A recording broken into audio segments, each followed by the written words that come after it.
The Injudicious Prayers of Pombo the Idolater by Lord Dunsany. Pombo the Idolater had prayed to Amuse a simple prayer, a necessary prayer, such as even an idol of ivory could easily grant, and Amuse had not immediately granted it. Pombo had therefore prayed to Tharma for the overthrow of Amuse, an idol friendly to Tharma, and in doing this offended against the etiquette of the gods. Tharma refused to grant the little prayer. Pombo prayed frantically to all the gods of idolatry, for though it was a simple matter, yet it was very necessary to a man. And gods that were older than Amuse rejected the prayers of Pombo, and even gods that were younger and therefore of greater repute. He prayed to them one by one, and they all refused to hear him. Nor at first did he think at all of that subtle divine etiquette against which he had offended. It occurred to him all at once, as he prayed to his 50th idol, a little green jade god whom the Chinese know, that all the idols were in league against him. When Pombo discovered this, he resented his birth bitterly, and made lamentation, and alleged that he was lost. He might have been seen then in any part of London, haunting curiosity shops, and places where they sold idols of ivory or of stone, for he dwelt in London with others of his race, though he was born in Burma among those who hold Ganges holy.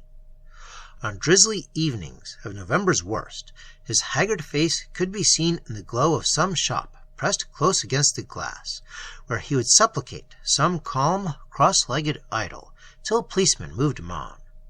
And after closing hours, back he would go to his dingy room, in that part of our capital where English is seldom spoken, to supplicate little idols of his own. And when Pombo's simple necessary prayer was equally refused by the idols of museums, auction rooms, shops, then he took counsel with himself and purchased incense, and burned it in a brazier before his own cheap little idols, and played the while upon an instrument such as that wherewith men charm snakes. And still the idols clung to their etiquette.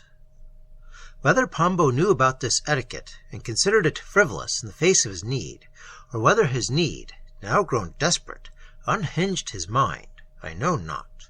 But Pombo the Idolater took a stick and suddenly turned iconoclast. Pombo the Iconoclast immediately left his house, leaving his idols to be swept away with the dust, and so to mingle with man, and went to an arch-idolater of repute, who carved idols out of rare stones, and put his case before him. The arch-idolater, who made idols of his own, rebuked Pombo in the name of man for having broken his idols. For hath not man made them, the arch-idolater said. And concerning the idols themselves, he spoke long and learnedly, explaining divine etiquette, and how Pombo had offended, and how no idol in the world would listen to Pombo's prayer. When Pombo heard this, he wept and made bitter outcry, and cursed the gods of ivory and the gods of jade, and the hand of man that made them. But most of all, he cursed their etiquette that had undone, as he said, an innocent man. So that at last that arch-idolater, who made idols of his own, stopped in his work upon an idol of jasper for a king that was weary of Wosh, and took compassion on Pombo, and told him that though no idol in the world would listen to his prayer, yet only a little way over the edge of it a certain disreputable idol sat, who knew nothing of etiquette, and granted prayers that no respectable god would ever consent to hear. When Pombo heard this, he took 2 handfuls of the arch-idolater's beard, and kissed them joyfully, and dried his tears, and became his old impertinent self again. And he that carved from jasper the usurper of Wosh explained how in the village of World's End, at the furthest end of last street, there is a hole that you take to be a well, close by the garden wall, but that if you lower yourself by your hands over the edge of the hole, and feel about with your feet till they find a ledge. That is the top step of a flight of stairs that takes you down over the edge of the world.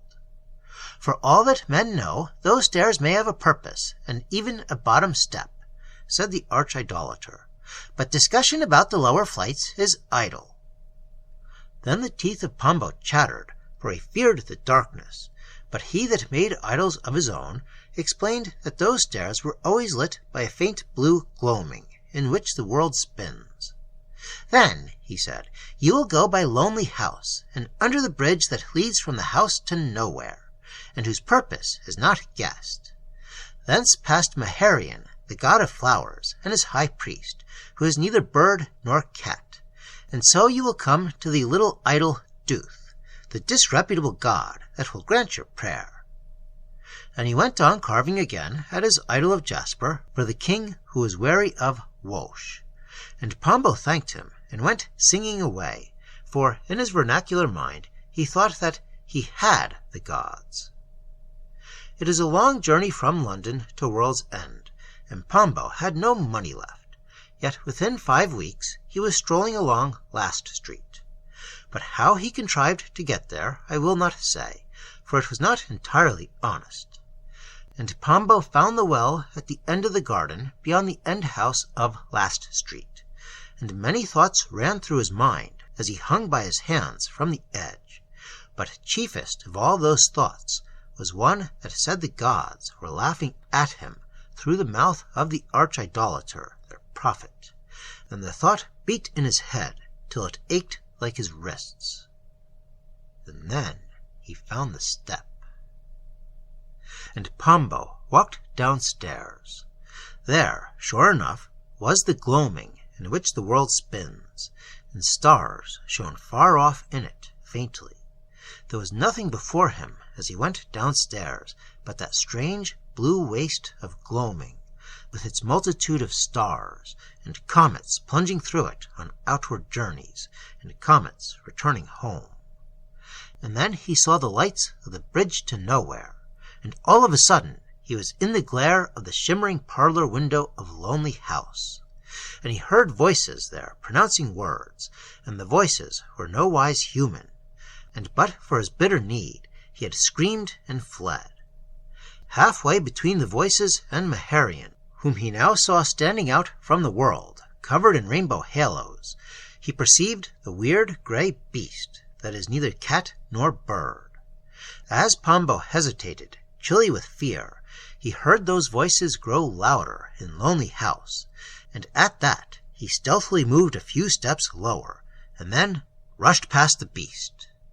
The beast intently watched Maharian, hurling up bubbles that are every one a season of spring in unknown constellations, calling the swallows home to unimagined fields, watched him without even turning to look at Pombo, and saw him drop into Linlanlarna, the river that rises at the edge of the world, the golden pollen that sweetens the tide of the river, and is carried away from the world to be a joy to the stars. And there before Pombo was the little disreputable god, who cares nothing for etiquette, and will answer prayers that are refused by all the respectable idols.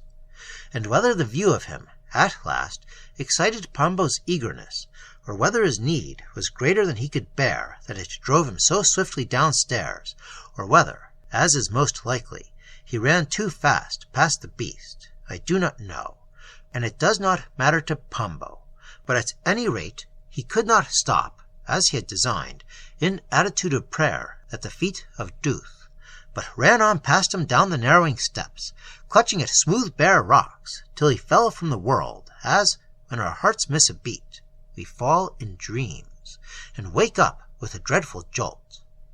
But there was no waking up for Pombo, who still fell on towards the incurious stars, and his fate is even one with the fate of Slith.